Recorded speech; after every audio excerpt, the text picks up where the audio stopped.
You're listening to the Full-Time Function Musician Podcast, the #1 resource for growing your function musician business.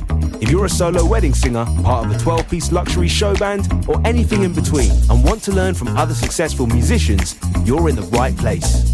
You're listening to the Full-Time Function Musician Podcast, and on today's episode, I'm very excited to be joined by Ashleigh Stevens, or as some of you might know her, Fearlessly Taylor, one of the UK's top Taylor Swift tributes. Ashleigh, welcome to the podcast. Hiya, how are you? Good, thank you. Yeah, I mean, first of all, you must be buzzing. It looks like you've had an insanely good year. It's definitely been a year that I just didn't imagine a year ago. There's been some really amazing things happen. And yeah, it's been, definitely an amazing year. Some really awesome, unbelievable opportunities. So very grateful. Yeah. We'll definitely get into all of those shortly as well. Yeah, I've got some interesting topics to cover today. But yeah, we'll get into that shortly. First of all, I'd love to just go back and learn a little bit more about you and kind of where you got started and got into this sort of line of work as well. Yeah, absolutely. So kind of started about, I'd say 3 years ago, probably like March time. So I guess like just over 2.5. I obviously trained originally in musical theatre, and I was like determined that was going to be the pathway for me. I went to drama school in Essex at a place called Performers, and I kind of graduated in COVID, which was a whirlwind year to graduate because we didn't get our end of year musical. I actually got the lead role in that, and it was like a dream come true because I had worked my arse off to kind of climb and get that. So it kind of was like the best day and the worst day because they announced that, and I was like, oh my God, I'm going to get an agent. Like, everyone's actually going to see me. I've got this like lead role. And then they were like, but COVID, so you have to go home for 3 weeks. So I was like, oh, okay. But like back then when they said that, you were like, 3 weeks. It's definitely going to be 3 weeks. Yeah. And then during that time, it was just like the slow, painful realization that actually we're not going back and I'm never going to get to do that. So instead it was, let's make a DIY vocal reel at home and hope some agents answer their emails. But I did get agents, and I kind of went through the trenches. Obviously it took a while for it to pick back up, the industry. It was a lot of like recasting people that were already in the industry. So it felt like for newer grads, it was really hard to like get through the door. Moved to London, and then I was working as a nanny, which was good. It was actually a really good job to have while still trying to be a performer, because you kind of do have that flexibility, but also it doesn't feel like you're in the trenches of like working in a bar and being depressed and all of that stuff. And then actually when I was nannying, I saw this really last minute job. This was probably about a 1.5 years into moving to London. And it was just a really like last minute job, fly out tomorrow to do backing singing work on a cruise for 3 weeks. So I was like, I just message, like you message for everything and like nothing will come of it. And then suddenly they were calling me and they were like, can you actually go tomorrow? And I was like, yeah, okay. Because obviously being a nanny, it's freelance. So I just said to the family I was working with, like, I'm really sorry, but like I've had this insane opportunity, like I really need to take it. And they were like so supportive and fine. That's good. And then literally like the next day I packed my bags and flew to Puerto Rico.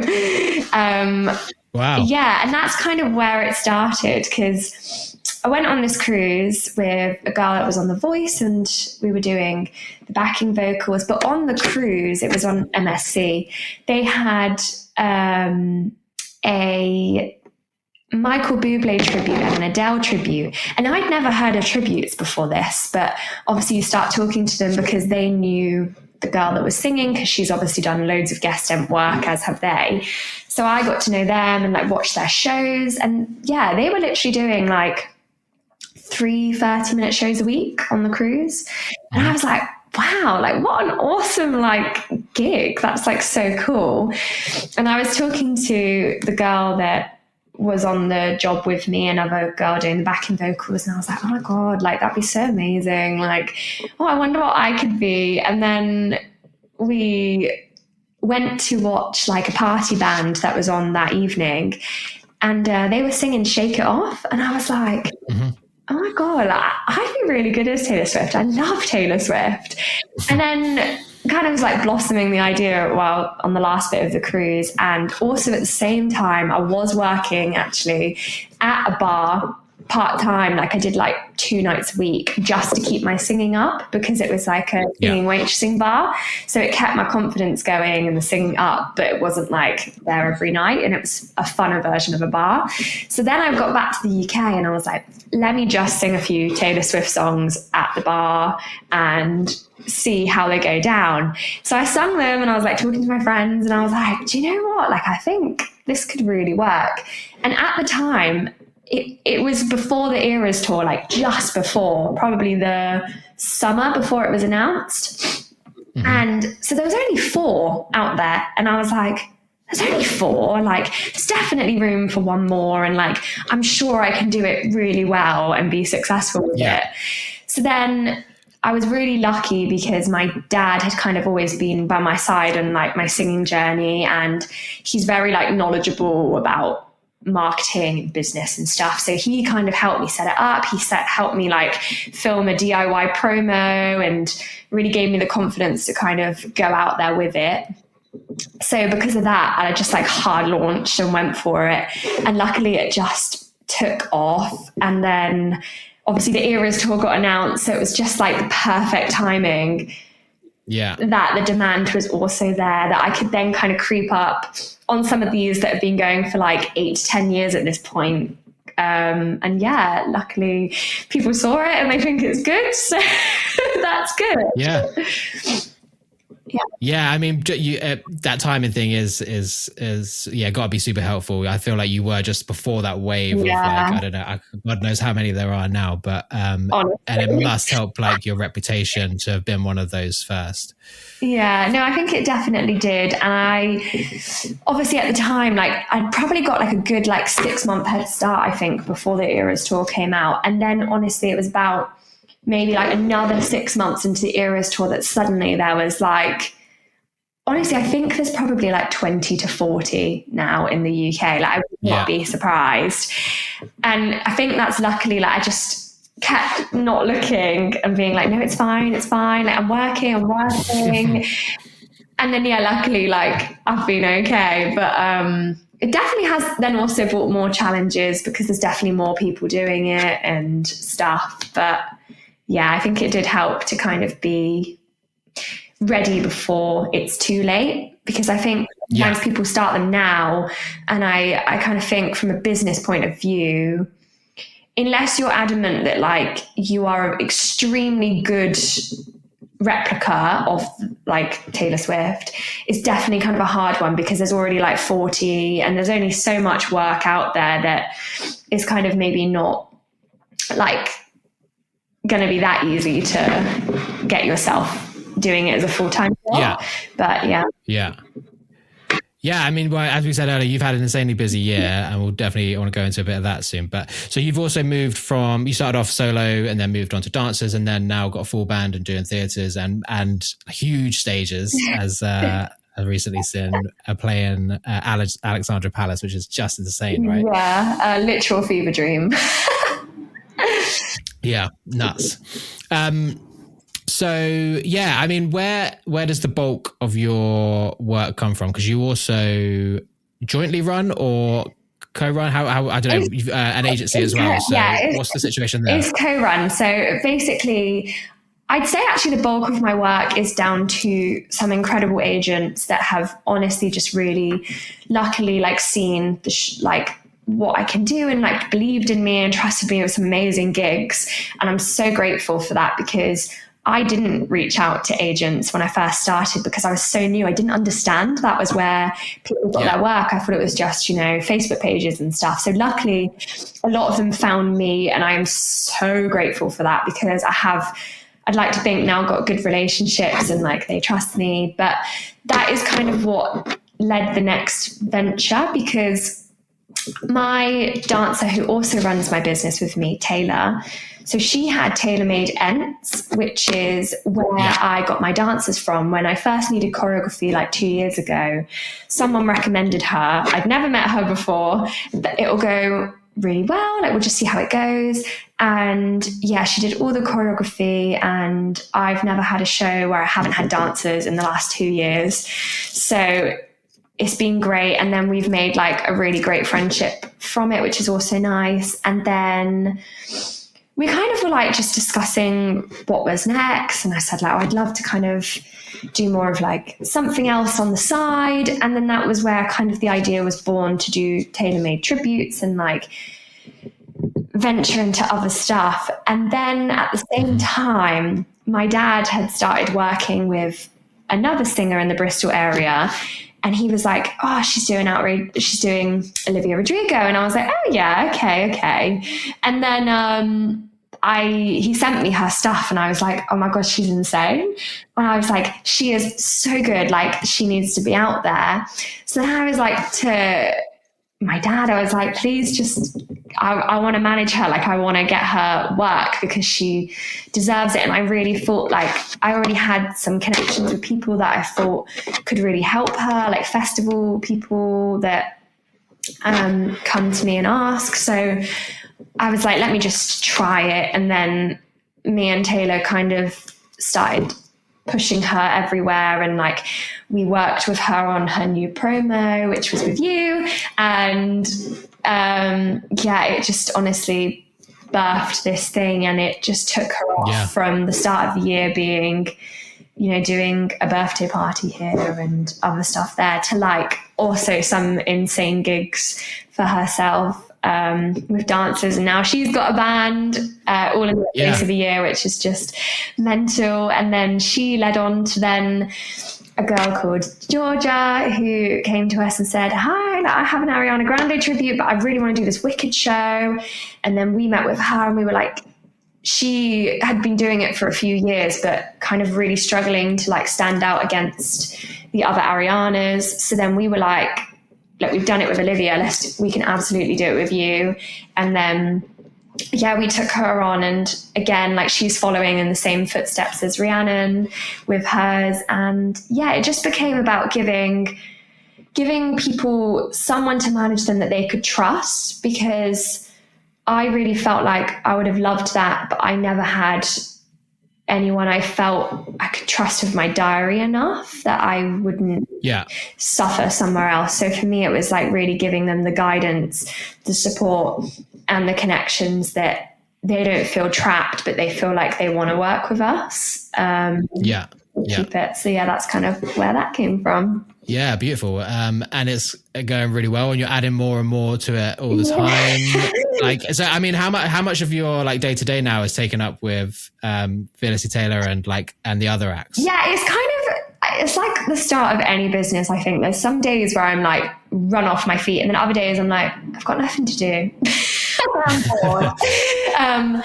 But there is just so much admin that is involved with like managing people's diaries and like going through like their promo shoots and thinking like what's going to work on a poster, and then like now we have to do a bio, and now we have to organize a band rehearsal, and now we have to get new choreo, and checking in on their stage times every week, and like putting them forward, quoting for them. There is just so much work. And then me and Taylor work cohesively, so I kind of take charge of the girls, so like the main tributes, and then Taylor organizes all the dancer stuff, so she makes sure they've got dancers for everything, the dancers know what they're doing, they've got all the choreo, so it kind of works nicely in that sense that we both kind of have clear tasks of what we're both better at than the other. So it works nicely. So like, are you sharing band as well, or does she have a separate band? Or so I gave Olivia my personal Fearlessly Taylor band because they are just such amazing humans. Like, I am so grateful that I have such an amazing team that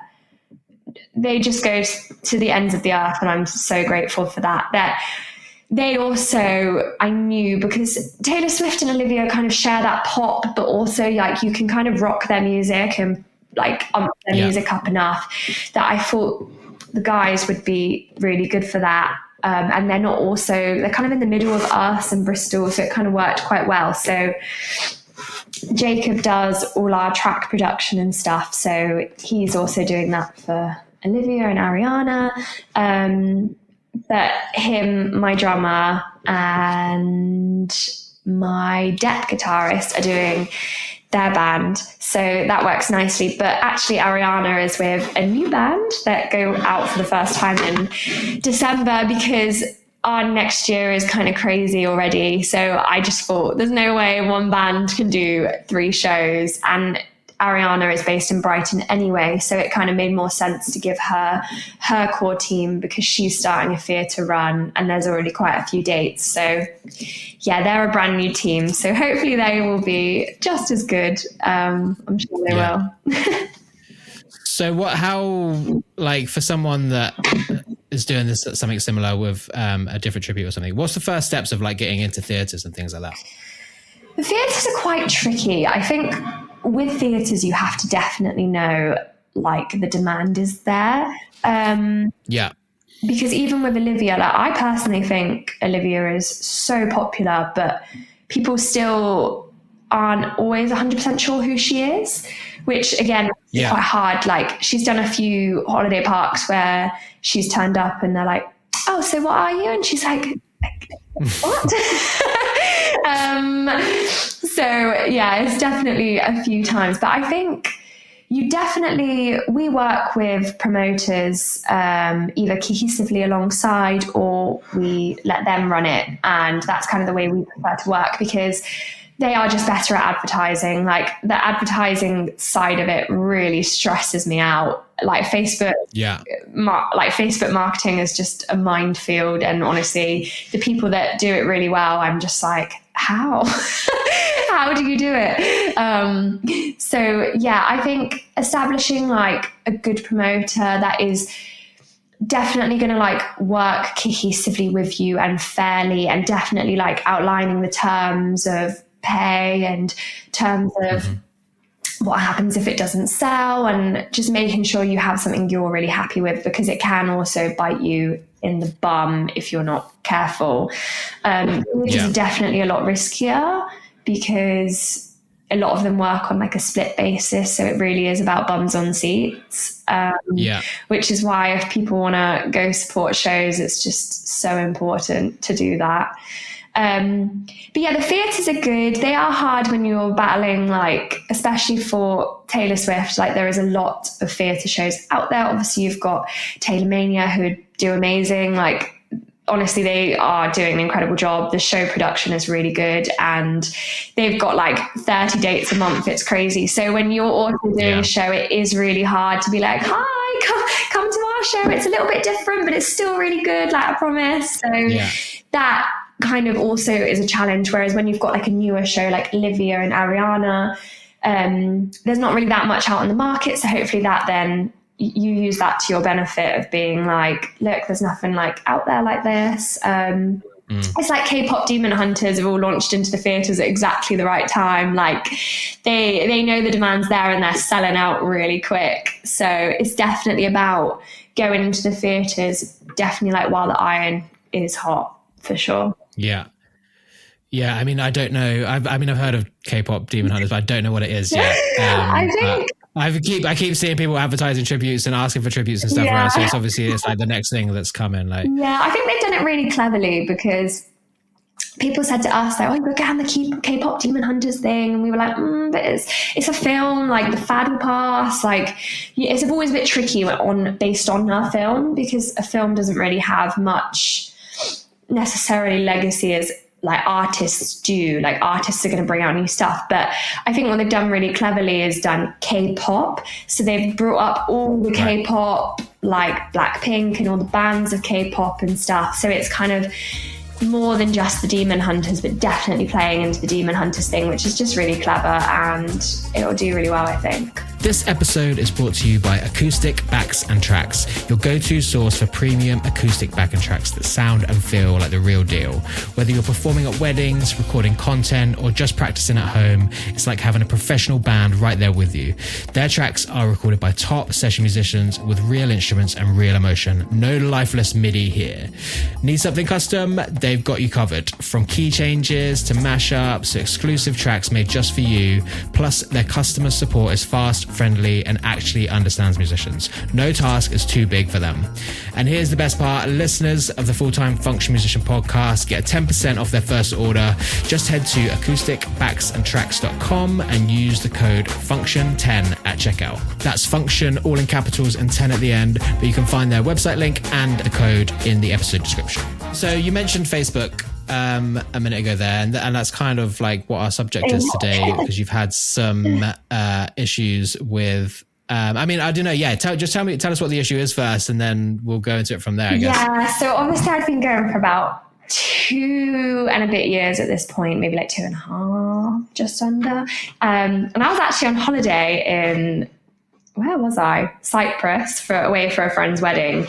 And I just woke up one morning, and it was actually just after Taylor Swift and Travis Kelce got engaged. So I'd shared like the engagement photo and stuff, and was like, and then the next morning, or like 2 mornings after, I can't remember the exact timeline, I just woke up and I had a message on my Facebook like, your account has been suspended. And I was like, what? And I just panicked, because I was like, I've heard of it happening, but I'm always so careful. I made from the get-go that I would never use Taylor Swift's voice in my show. I think a lot of people do use the artist's voice, but for me, when I launched, I wanted to be authentic and genuine. So I have never touched it. So there is no audio of Taylor Swift unless it's like, you know, the audio clips you can add to a post, you know, where it plays the song. I never post any pictures of her, really, unless I share a poster where someone's put a picture of her, but it's not from my page. I've just shared it. Again, I always use pictures of me. And so I've always been so careful. I mean, I used to be called Fearlessly Taylor, and it wasn't until I was trying to get more followers that I was like, oh, just no one's finding it. Like, let me put Fearlessly Taylor, Taylor Swift tribute. And I've had that for about a year, maybe, by that point. But yeah, so I saw this notification and I was like, oh God, and it was like, let us know if you think this is wrong. So I went on the thing and I said, this is wrong. I can't remember why. I don't think it let me say. It just said, this is wrong. So I clicked that. And then like 5 minutes later, not even that, it was like, your account is permanently disabled. And I was like, oh my God, like what? So then I was like, right, I need to chat to some form of human. So I found the Meta support button, because I have Ads Business Manager or whatever, so you can access it through there. Found a human and I was like, oh my God, like, you know, my account's been suspended. I'm a tribute act. Like, please can I get my page back? Like, it's my business. I've got clients on here I can't reply to. And this person was just zero help. They were like, nothing I can do. Sorry, your account is now permanently disabled. And I was just like, oh my God. So I'm on holiday and like, I'm freaking out at the breakfast table and my partner, babe, can we just have breakfast together? Like, can this wait? And I'm like, no, this is my life. And I'm like, oh, my 1,100 followers have literally taken me 3 years, because it is so hard to get people to follow you on social media. Like, people just don't want to follow you, which I kind of get, but it is a pain, because people do look at your followers when they look at your page and they think, oh, how popular are they? How long have they been going? How many followers do they have? Like, followers in this day of age comes to so many things. Like, it's so important. So then I was like, right, I'm going to try to speak to somebody else. And I was Googling it. And then my whole day was literally spent that day on chats to like Facebook support AI. It wasn't even AI, it was actual people. But I'm surprised you even got through to a person, to be honest. I didn't think that was possible with Facebook. Yeah, it was actually quite easy once you know where to go. Like, it was a person every time. But But so what have they given you an actual reason so far, or? No. So I had a phone call that day, and she was like, it's copyright. It's a copyright thing, and I'm like, so I also obviously have other Taylor Swift tributes from around the world. One in Europe messaged me and she was like, oh my God, we had this, but keep going. We got it back after 2 months. Like, just keep pestering them. And I was like, oh my God. And she was like, they told us it was because we had Taylor Swift in our name. And I was like, I knew it was that. I just knew in my heart it was because it said Taylor Swift tribute. But obviously once your page is suspended, you can't do anything. You can't change anything. Like, you have access, but you can't reply to anybody. You can't get messages. You can just view your page and like torment. And so I was like, look, I'll take out the name. Like, I'll do whatever I need to do. Like, I just need my page back. And she was like, leave it with me. Like, this was on a phone call as well. She was like, we'll appeal it. So I was like, great. Appeal gets denied. I'm like, can someone tell me why it's denied? Nobody can tell me any reasoning why it's denied. I just get told it's denied, and that's the final decision again. Multiple chats. I tried for probably about 2 weeks straight every day, launching a new chat. And every time you launch a new chat, you have to explain the same thing, and you get the same conversation back when they go, I understand your page is disabled. Let me look into this. And you go, okay. And then they go, I can see the decision is final. I know. Or they're like, this is down for this. I'm like, again, I know. They're like, can you send me the page number? Can you send me a screenshot of what you're seeing? And it's honestly the most tedious and painful thing, because you have to actively sit there on this chat, like replying, waiting for them to reply. And it takes hours. Like, I wasted so much time doing it. And I really thought, I was like, right, once I get through to a couple of humans, like, it'll be fine. I got through to one helpful guy once, and then he was like, oh, like, I can't do anything because you're currently waiting for a manager to email you, because the manager's never emailed. Every time I said it, they said, oh, a manager will email you, when I was like, I need to speak to someone higher than you. Like, I need, no one would email. And then so I closed that, and then they can't keep the chats open. So I lost him. He was gone, and he was the only person that seemed to know what a tribute was and kind of like know how to get it back. And yeah, I think his name was like Rodriguez, and he was gone. And he was like, yeah, just change name. And I was like, I can't until they give me my page back. But eventually, and what made it worse was a couple of different people kept saying different things. So when I'd say, why is my page down? What is the reasoning? They can't give you a proper reason. So some people would say, someone with a blue tick has reported you. So I was like, so another Taylor Swift has reported me, basically. Or Taylor Swift's team has reported me, or like someone has flagged it. That was what that would indicate. But then other people were saying, oh, it's copyright. And I'm like, what copyright? Like, what is the problem? Nobody can tell me. The same way no one can tell me why my appeals were being denied. And like, I literally said, here is my registered company number. This is my job. I am a tribute. Here's access to all my shows. All these images are me. Everything is me. Like, none of it is copyright at all. Again, denied. Like, literally crazy. I was just like, this is ridiculous. Also, I said to them, the amount of other people with blah, blah, blah, Taylor Swift tribute, blah, blah, blah, Taylor Swift tribute by blah, blah, blah. And I'm like, why are they not disabled? Why is it just me? Again, and with way more followers as well, probably like 5,000 followers and still fine. So yeah, it just honestly made no sense. And there was just, so much back and forth, no clear reasoning.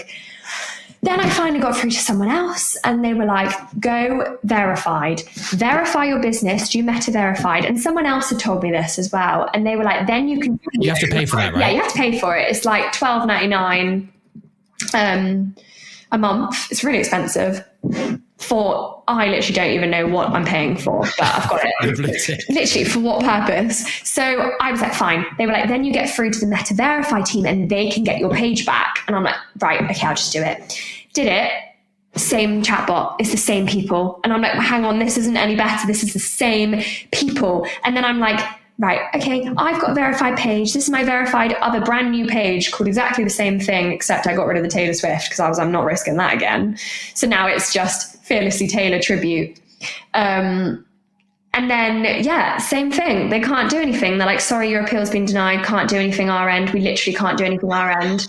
And I'm like, can you pass me on to someone? No, we can get a manager to reach out, but they will say the same thing. And then I'm like, all right, okay, let me speak to your manager then. Can I have a phone call? No, it will be email. 48 hours pass, no email. And I'm like, this is literally ridiculous.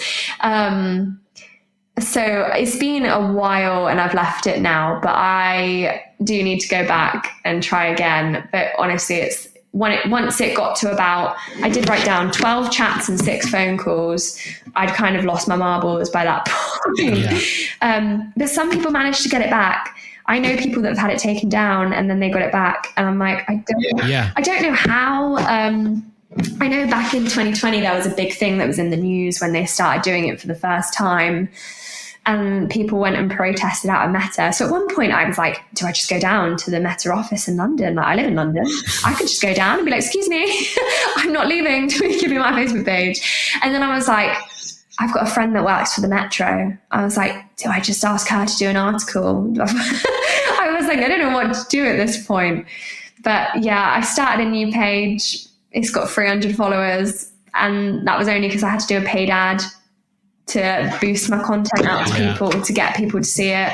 And again, like, it's a kick in the teeth because it's like, why am I paying £100 to get my page to rebuild all my followers I've lost, when actually I've done hundreds and hundreds of paid ads for shows and theatre shows and stuff like that have been allowed, and you've actively promoted it, and then 1 minute you've now shut it down, and actually all that money that I've spent on Meta advertising is worthless. It's kind of like daylight robbery. I'm like, you've actually stolen my money because you've happily let me promote my page and now it's down and you won't give it back. So I don't understand at all. And like, it's obviously Meta owns Facebook and Instagram, but Instagram doesn't seem to have this problem ever, which I don't understand either. It's just Facebook. I've seen a few people lose their Instagram. I have seen it. And to be honest, Instagram, I had more followers on. So I was, touch wood, grateful that it was Facebook, not Instagram. I think if it was Instagram, I actually would have just like had a breakdown. But yeah, I really don't get it, what the issue is and why only certain accounts and what actually flags it. I truly think the scam bots or whatever they are were on high alert after the engagement, and because it had Taylor Swift in the name, I think an AI bot caught it, and then that was it. Because a lot of the people I don't think that work for Meta, like I was having phone calls come in from America, India, England, like other places. So I don't think they know. Like, I don't think anyone that lives in, was it Abu Dhabi, one of them? Like, Abu Dhabi knows what a tribute is. So how can they help me? Like, they'll just see it and they're like, oh yeah, Taylor Swift, she looks like Taylor Swift, delete. Like, I genuinely think it's as simple as who reviews your thing. But the other thing is they just had no clue. Like, they were like, fill in this copyright form. And I was like, this looks like I'm declaring copyright on this page. Like, I'm saying that's a copyright problem. And then like, I filled it in anyway. And then someone emailed me like, this is a copyright form. And I was like, oh, I know, I sent this to Julianne or whatever her name was. And then another one was like, oh, it's just like so many forms that did nothing. And to be honest, I never even heard from after I filled them in. So yeah. I don't understand for loads of reasons, but like also it's not copyright because you like tributes aren't copyright, are they? They're not. There's no laws. I don't know the laws, so maybe I'm making it up. But I think there's a very grey law that a lot of people can get a cease and desist. You can't use their images. You can't use their images, and I think you have to be clever with your name, which is actually why my dad at the time was like, be called Fearlessly Taylor. Like, that's a good name. Don't be called Taylor Swift by blah blah. He was like, because that is what will give you a cease and desist, because that is what happens sometimes. They'll be called like Guns N' Roses, and then they're like, mate.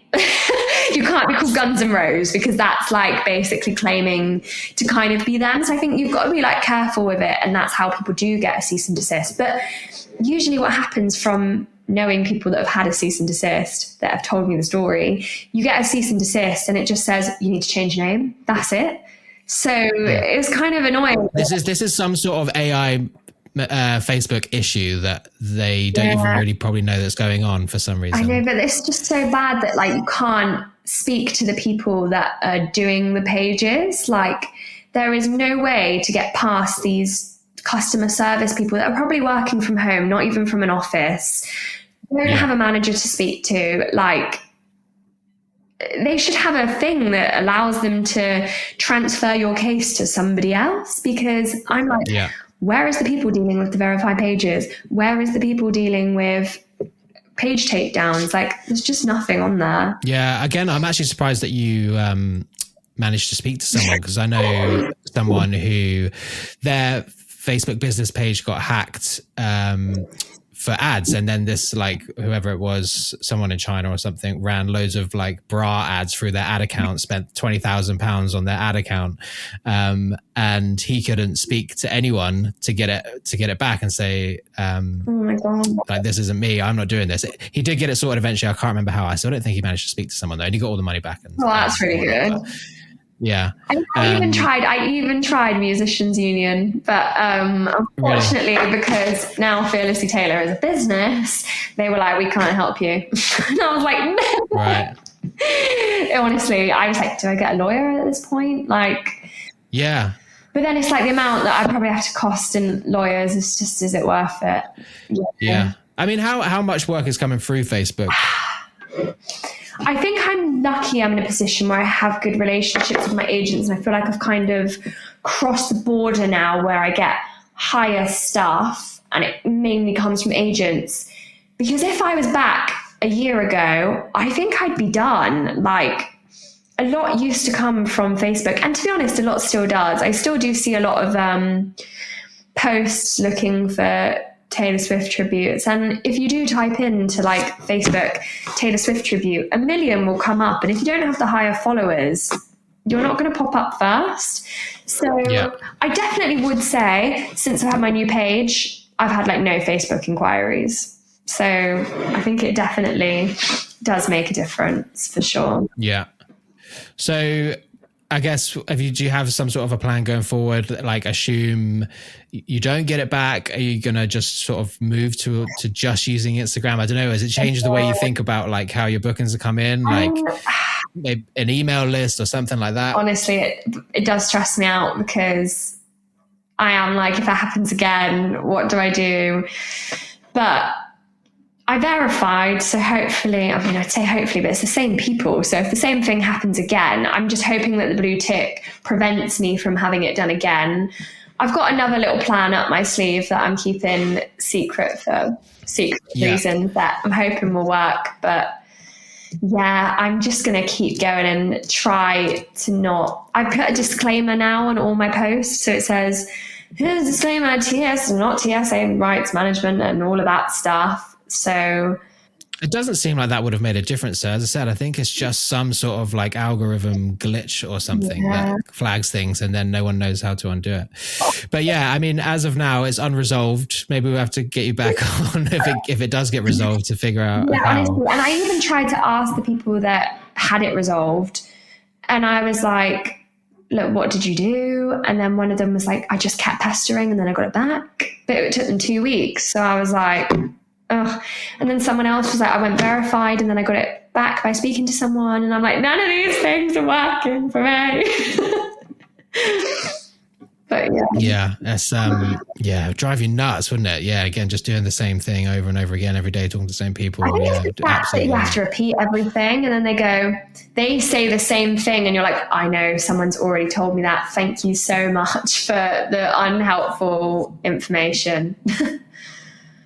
Where are you? Are you talking to them through your like personal account? Or? Yeah, and it's really confusing. So like I tried to then do it through Instagram, because I thought, oh, let me try this. And then they were like, you're not verified. And I was like, they were like, no, this. They were like, this isn't linked to this. And I was like, I don't understand. And then, it has to be from think they said it has to be from like the main account, but then they can see the page is verified. I honestly couldn't tell you. And then someone else was like, verify your own personal profile. And I was like, I cannot be dealing with this anymore. Like, imagine like Ashleigh Stevens, blue tick. I'm so famous.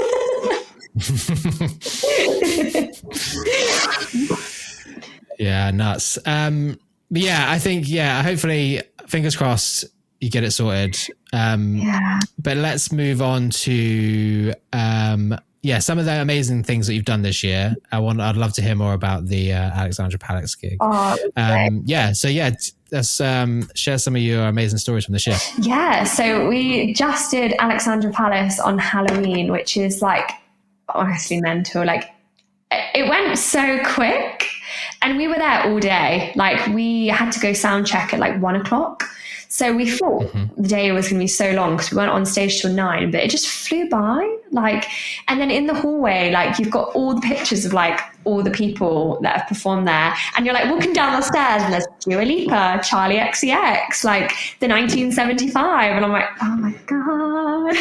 And then like obviously way cooler people like Liam Gallagher, like Oasis, obviously, and then just mental people, and you're like, oh my god, I'm going to be on that stage in like an hour.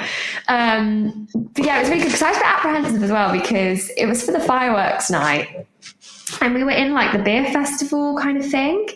So kids couldn't go. It was 18 plus only. And I was like, oh my God, like the audience has really changed for Taylor Swift in the last like year. It's a lot younger now.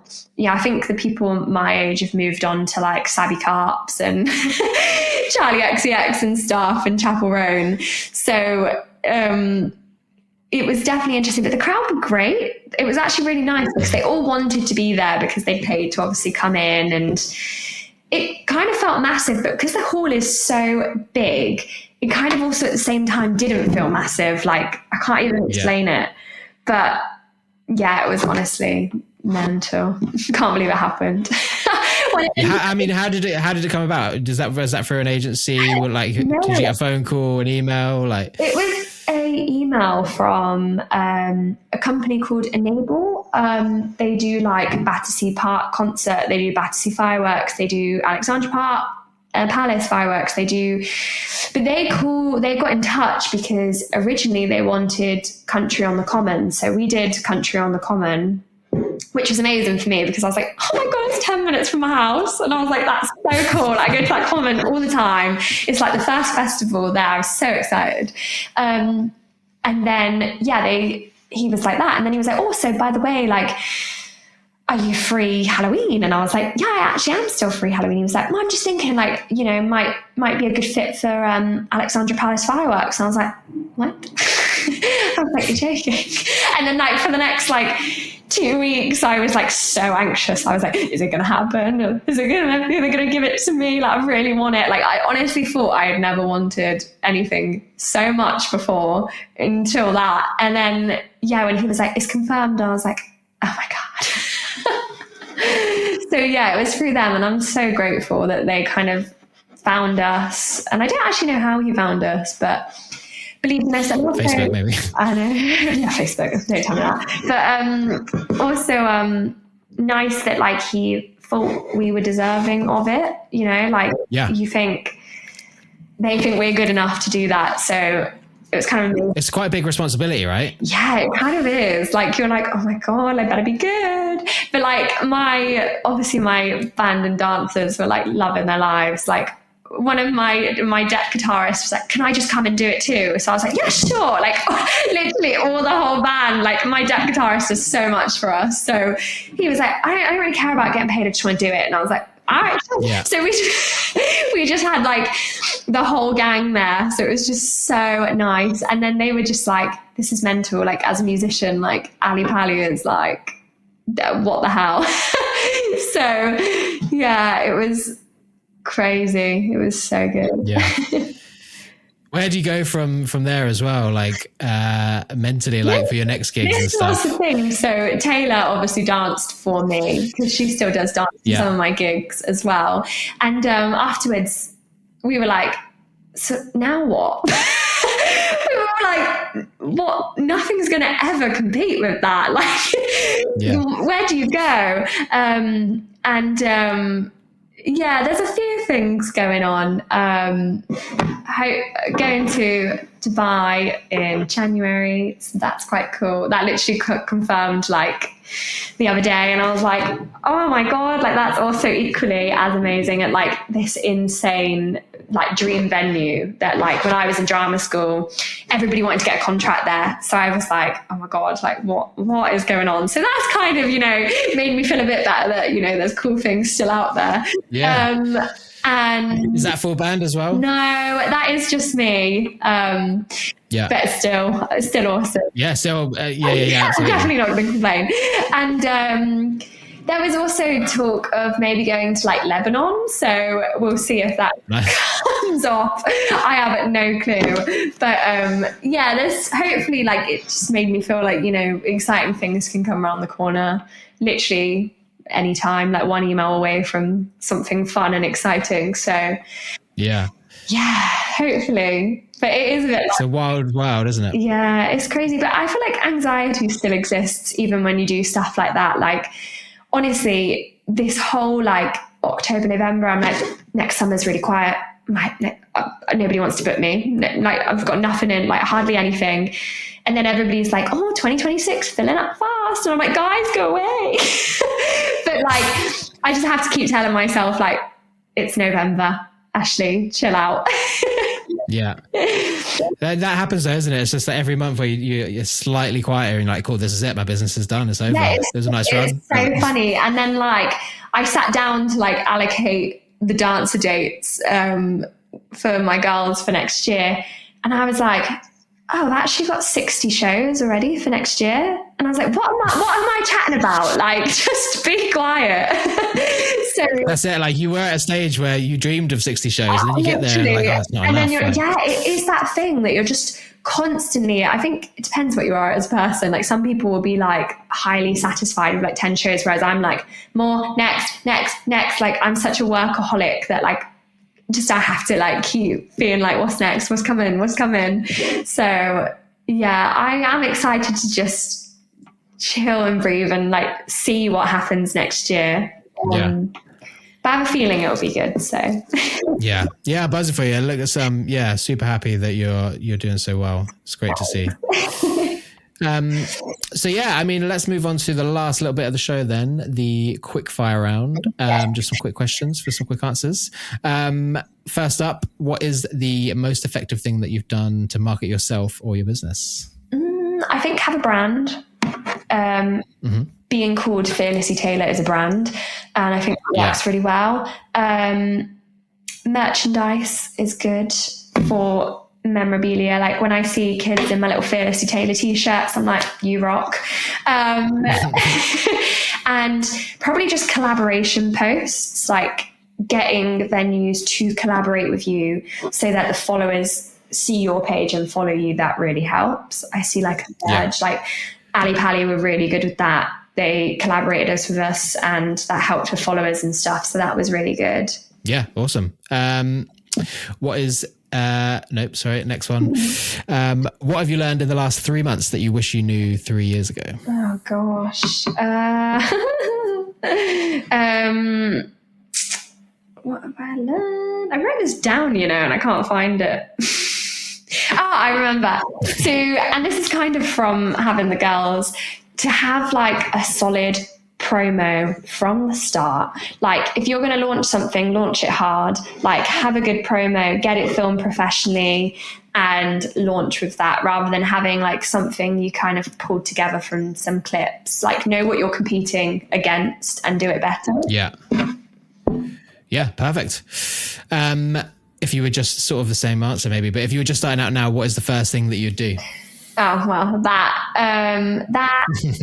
I would reach out to like agents and bookers and venues, because I definitely feel like that's something I didn't do because I wasn't aware. And there are still some agencies that I can't even get on the books for, but they have people that started way later than me. And I'm like, what? Is that just because they've already got like one or too many Taylor Swift tributes? Or? I guess so. I honestly don't know. I'd love to know. maybe, possibly. But it's kind of weird because you see some that don't kind of necessarily work as much as you, or they're like just starting out, but they've managed to get on the books, but you can't get a reply to your email. So I don't know. It's kind of, I'd love to know the behind the scenes.